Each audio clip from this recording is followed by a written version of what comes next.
Hi everyone and welcome back to the channel.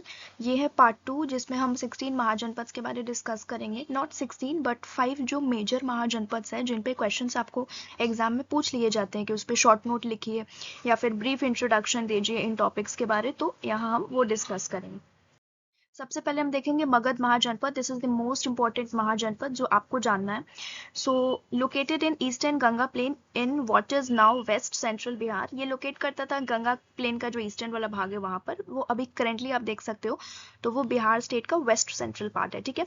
Existed in ancient India from 6 to 14 century BCE। ये मगध महाजनपद कब तक exist किया हमारे ancient India में? 6 to 14 century, ठीक है। ये एक पावरफुल स्टेट था, बहुत ही पावरफुल स्टेट था, इसीलिए बोला जा रहा है ये मोस्ट इंपॉर्टेंट महाजनपद है, राइट। सो ये क्या था? Nucleus of several larger kingdom. Several larger kingdoms के न्यूक्लियस था ये। इसका मतलब क्या होता है? बहुत सारे लार्ज किंगडम्स से घिरा हुआ था ये। Nucleus means what? आपने बारे में पढ़ा होगा, सेल का जो होता है बीच में, दैट इज न्यूक्लियस। तो वो पूरा सराउंडेड है सेवरल लार्जर किंगडम से मगध, और बीच में है मगध एम्पायर, ठीक है, Magadh Mahajanapada. Played an important role in the development of Jainism and Buddhism. तो ये दो रिलीजन के डेवलपमेंट में बहुत ही इंपॉर्टेंट रोल प्ले किया मगध महाजनपद में। जो भी रूलर्स, जो भी किंग्स ने रूल किया उन्होंने, ठीक है। तो कौन सी दो रिलीजन का डेवलपमेंट हुआ? That is Jainism and Buddhism. उसके बाद फिर Magadh developed a good administrative system. अब एडमिनिस्ट्रेटिव सिस्टम गुड कैसे हुआ? कि यहाँ पे जो भी किंग्स रूल करते थे वो बहुत ही सही तरीके से रूल करते थे। आप फर्दर नेम्स भी जानोगे उनके बारे में, जैसे Ajatashatru, Bimbisara etcetera. Magadh had many powerful rulers. बहुत सारे पावरफुल रूलर्स ने मगध पे रूल किया, मगध महाजनपद पे रूल किया, इंक्लूडिंग बिंबिसार, अजातशत्रु, महापद्मानंदा, ठीक है।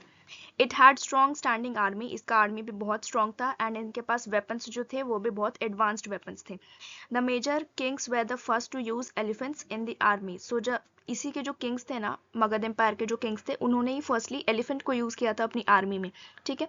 तो इस किंगडम का फॉल कैसे हो गया? मगध महाजनपद का फॉल कैसे हो गया? उसका रीजन है कि ये जो धनानंद थे, ये नंद डायनेस्टी के लास्ट किंग थे। इनको ओवरथ्रोन कर दिया गया, मतलब गद्दी से हटा दिया गया। किनके द्वारा? चंद्रगुप्त मौर्य के द्वारा, ठीक है। किनके हेल्प से? चाणक्य के हेल्प से। मतलब चंद्रगुप्त मौर्य और चाणक्य ने मिलकर इन्हें डिथ्रोन कर दिया, ओवरथ्रोन कर दिया अपनी गद्दी से। किनको? नंद डायनेस्टी के जो लास्ट रूलर है, लास्ट किंग है धनानंद, उनको, okay. Magadh's location in the Ganga river valley gave its control over trade. अब ये प्लेस भी बहुत इंपॉर्टेंट रोल प्ले करता है। मगध महाजनपद जहाँ पे भी लोकेटेड है वो गंगा रिवर वैली पास लोकेशन है उसका।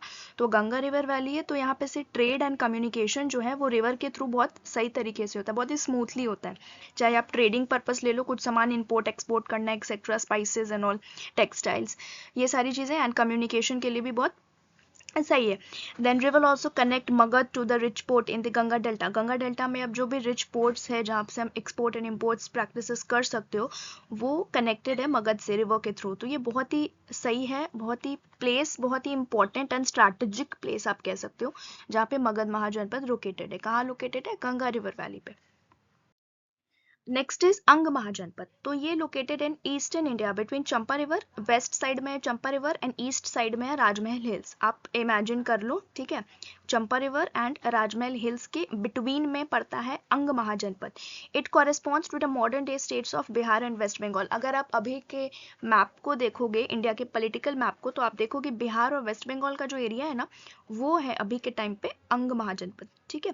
कैपिटल ऑफ अंग महाजनपद चंपा, ठीक है। चंपा यहाँ का कैपिटल है। Current location of Champa. अब चंपा का करेंट लोकेशन कहाँ है? Somewhere in Munger and Bhagalpur. I also belong from Munger here only. यहीं पे बिलोंग करता है चंपा, अभी current location.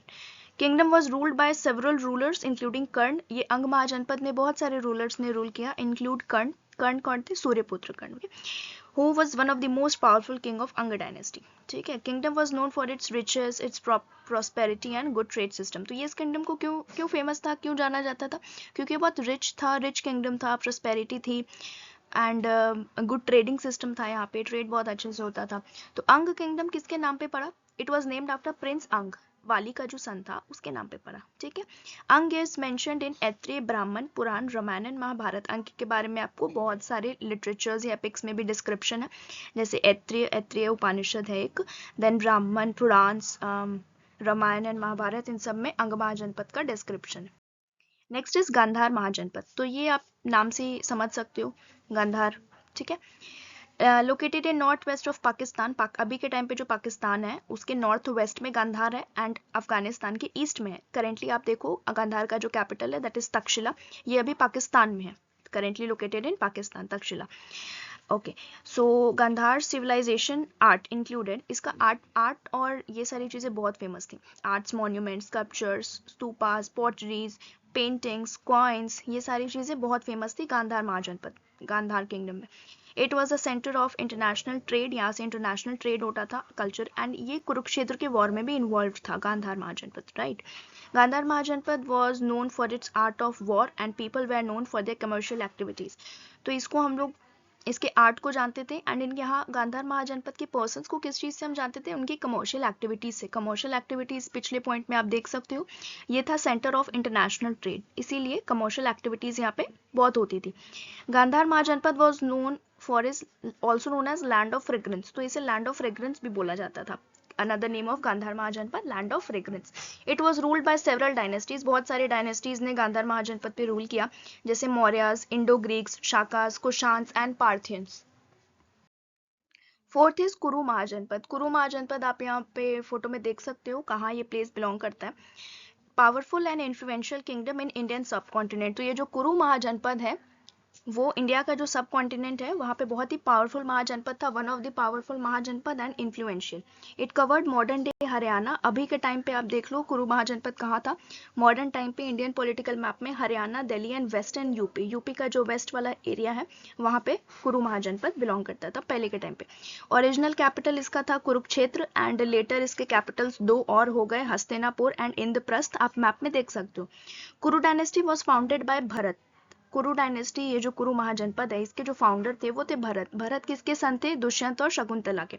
Parikshit and Janmejay were important rulers who help consolidate the कुरु स्टेट। तो कुरु स्टेट को कंसोलिडेट करने में दो रूलर्स ने बहुत ही इंपॉर्टेंट रोल प्ले किया, that is Parikshit and Janamejaya. Kuru rulers build stupas, temples and monasteries. Kuru के जो भी रूलर्स जिन्होंने भी रूल किया यहाँ पे उन्होंने स्तूपास बनवाया, टेम्पल्स बनवाया, मोनास्ट्रीज बनवाया। Kuru kingdom is famous for Mahabharata. Kuru is famous for Mahabharat, which is based on tradition and legends about the Kurus. Then Nandas of Magad dethroned the Kuru rulers. अब मगध एम्पायर में जो नंद लोग जो रूल कर रहे थे उन्होंने कुरु के रूलर्स को डिथ्रोन कर दिया, गद्दी से उतार दिया इन 350 BCE। अब हम देखेंगे लास्ट महाजनपद जो भी ये भी इंपॉर्टेंट है, दैट इज काशी महाजनपद। आप डायग्राम में देख सकते हो, मैंने वाराणसी का फोटो एड ऑन किया है। Located in northern India in 6th century, centred around the city Varanasi, के पास में था काशी, ठीक है, पहले इसका नेम भी यही था। सिटी वॉज नेम्ड, अब ये जो वाराणसी नाम पड़ा है ये कैसे पड़ा, दो रिवर्स बहती थी यहाँ से, वरुण और असी, इसी के नाम पे पड़ा है Varanasi. Most powerful of the 16 महाजनपद, आप कह सकते हो कि काशी महाजनपद जो है वो बाकी जो 15 महाजनपद से उनमें से पावरफुल है। Known for its prosperous and opulent capital city, ये बहुत ही प्रॉस्पेरस था, ये बहुत ही ऑप्युलेंट था, इसलिए ये जाना जाता था। During era of Chanakya, Varanasi was centre for वैदिक एंड सेक्युलर एजुकेशन। चाणक्य जब थे उनके टाइम पीरियड पे ये जो वाराणसी जो प्लेस है, ये जो महाजनपद आप कह सकते हो काशी महाजनपद, ये किस चीज़ का सेंटर था, वैदिक एंड सेक्युलर एजुकेशन। वैदिक पीरियड के जो एजुकेशन थे आप वीडियो में देख सकते हो, ancient education system, modern and medieval मैंने बताया।